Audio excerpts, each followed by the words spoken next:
Hi, I'm Dr. P.K. Talwar, cosmetic surgeon, New Delhi, and I'm practicing cosmetic surgery for more than 30 years now. Previously, I was attached to Apollo and Max hospitals, and now I'm running my own cosmetic laser surgery center at Greater Kailash Part 1, New Delhi. आज जो हम आपसे बात करने जा रहे हैं, थोड़ा इंट्रोडक्शन दे रहे हैं, वो है ऑस्टियोटोमी के बारे में। ऑस्टियोटोमी रिलेटेड टू राइनोप्लास्टी। नोज़ की सर्जरी में ऑस्टियोटोमी का क्या रोल होता है? तो देखिए, पहले तो आप ये समझिए ऑस्टियोटोमी होती क्या है। ऑस्टियोटोमी होती क्या? ऑस्टियोटोमी का मतलब होता है कि cutting of the bone in A controlled manner. क्योंकि जो कोई भी हम सर्जरी करते हैं वो उसको कंट्रोल्ड ही होती है, नथिंग इज अनकंट्रोल्ड। उसको कंट्रोल्ड मैनर में जब हम करते हैं उसको ऑस्टियोटोमी बोलते हैं, हड्डी को काटना जिसे वो कहते हैं। अब देखिए, जब नाक है, जैसे अब ये नाक हमारी है, अगर उठी हुई है, आप देखेंगे ट्रायंगल है, तो अगर इस ट्रायंगल की हड्डियां ऐसे जुड़ी हैं तो बीच से अगर उनको काटेंगे तो उसको हम लोग बोलते हैं मीडियल ऑस्टियोटोमी। और अगर हड्डी को, नाक को पतला करना है तो हमें बेस से भी काटनी पड़ती है हड्डी, और तब उसको लाते हैं, उसको हम लोग बोलते हैं लेटरल ऑस्टियोटोमी। तो जो हिस्सा सेंटर की तरफ होता है कहीं पर भी वो मीडियल कहलाता है, जो सेंटर से दूर होता है वो लेटरल कहलाता है।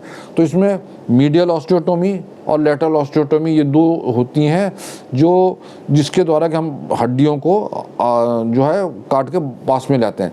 हालांकि इनके और भी कई वेरिएशंस हैं, वैसे उसमें 10-12 आपको वेरिएशन मिल जाए ऑस्टियोटोमी के क्या क्या टाइप्स हैं, वो अलग चीज़ होती है which is technical for plastic surgeon. लेकिन आपको जो सब जानने के लिए होता है, हम मीडियल ऑस्टियोटोमी करते हैं बीच से, लेटरल करते हैं और कई बार सुपीरियर भी करते हैं। अगर यहाँ पे थोड़ा सा वो हड्डी जुड़ी रह जाए तो उसको वहाँ से भी काटते हैं ताकि हड्डियों को भी फ्रीली हम ले जाएं। तो राइनोप्लास्टी में इसी का रोल है, इसी को हम ऑस्टियोटोमी बोलते हैं।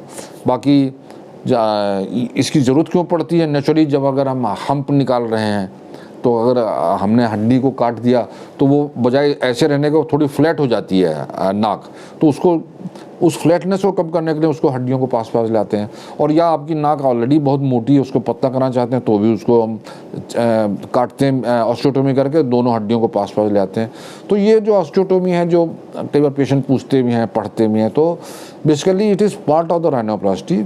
और ये वहीं पे किया जाता है जहाँ पे आपका नाक में हम्प है या फिर आपकी हड्डियाँ बहुत मोटी हैं जिनको तराश के पतला किया जा सकता है। तो ये एक जनरल इंट्रोडक्शन था जो मैं आपके साथ शेयर करना चाहता था रिगार्डिंग राइनोप्लास्टी। इससे रिलेटेड आपके मन में कोई प्रश्न आता है, कोई शंका है, तो आपका स्वागत है, आप हमारी टीम से संपर्क करें। और हमेशा की तरह हमें बड़ी खुशी होगी आपके किसी प्रश्न का उत्तर देने में। और अगर आपको वीडियो पसंद आया तो कृपया इसे लाइक और सब्सक्राइब करना ना भूलें। Thank you very much.